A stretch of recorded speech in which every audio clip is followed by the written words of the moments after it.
Chẳng ai muốn nó Một đặt kê liền liền nó trục bu hai liền. vô Mặc kê ao liền.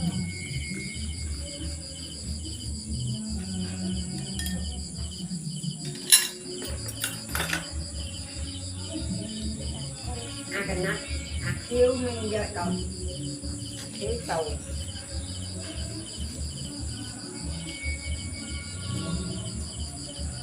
Dạ. mà cá đó Không ăn đâu. Chân đặt thôi. đặt Mẹ ơi con mang cái kia này. Mẹ con mang cái kia làm nào gì?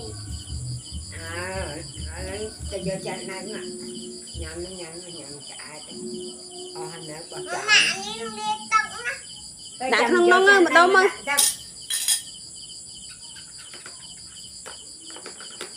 nhưng mà đặt búa ăn chạy vô chân này nó đặt đâu đi làm ăn đi nhà bông cậu không ai chơi rồi nhặt bài hát gì chăn anh nó khom nhá để cho chăn anh xanh đây sạch đây cho mình sạch trôi Sạch tay.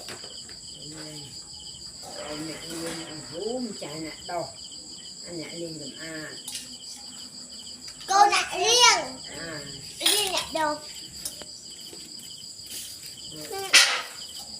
Đọc mặt